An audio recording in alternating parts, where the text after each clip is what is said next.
আসসালামু আলাইকুম। আরও একটা মজার রেসিপি নিয়ে হাজির হলাম। আমি মাইশা ফ্রম মাইশাস কিচেন। আজকে এত মজার একটা রেসিপি দেখাবো আর এত সহজ।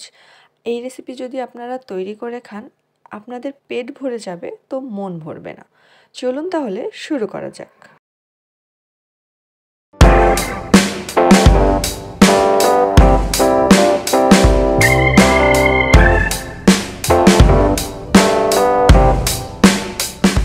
প্রথমে একটা কড়াই নিয়ে নিব আর কড়াই হালকা গরম করে তার মধ্যে দিয়ে দিব 1 টেবিল চামচ পরিমাণ তেল।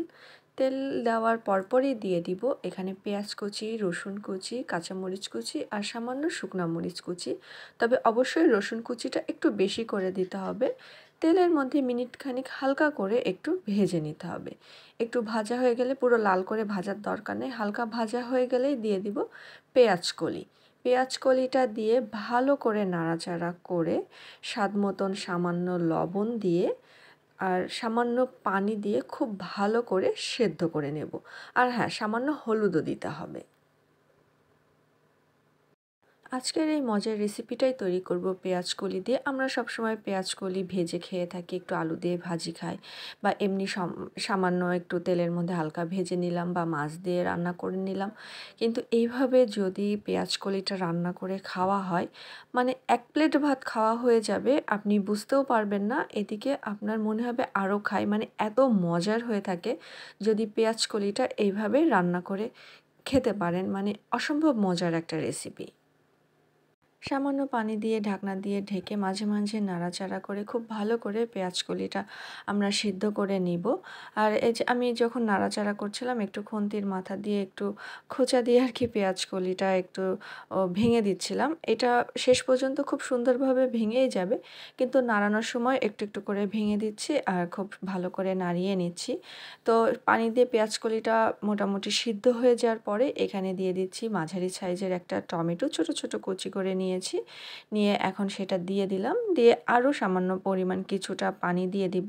দিয়ে হচ্ছে টমেটোটাও খুব ভালো করে সেদ্ধ করে নিব, যাতে করে পেঁয়াজ কলি আর টমেটো খুব ভালো করে নরম হয়ে যায় সেইভাবে। এখন ঢাকনা দিয়ে ঢেকে দিব আর মাঝে মাঝে নাড়াচাড়া করে আর কি এটা ভালো করে রান্না করে নিব। একভাবে ঢাকনা দিয়ে ঢেকে রাখা যাবে না। এটা অবশ্যই মাঝে মাঝে নাড়াচাড়া করে দিতে হবে, না হলে তলায় লেগে যেতে পারে। যেহেতু আমরা খুবই অল্প তেলে রান্না করছি। ও আরেকটা কথা বলতে ভুলে গিয়েছিলাম। চাইলে আপনারা এখানে সরিষার তেলও ব্যবহার করতে পারেন। এটা কিন্তু সরিষার তেল দিয়ে করলে আমার মনে হয় আরও বেশি মজা লাগবে। যেহেতু আমার কাছে সরিষার তেল ছিল না, এজন্য আমি হালকা সয়াবিন তেল দিয়ে করেছি।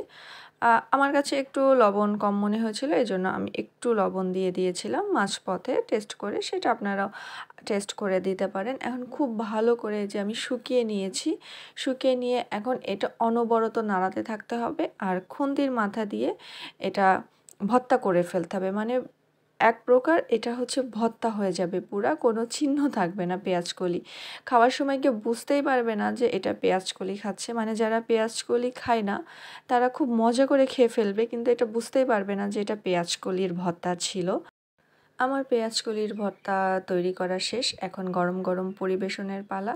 পেঁয়াজকলি আর টমেটো দিয়ে এইভাবে যদি আপনারা ভর্তা তৈরি করে খেতে পারেন, মানে খুবই মজা হয়ে থাকে। সাথে করে আপনাদের স্বাদেরও একটা পরিবর্তন আসবে একঘেয়েমি পেঁয়াজকলি ভাজি থেকে, আর খেতেও অনেক মজার হয়ে থাকে।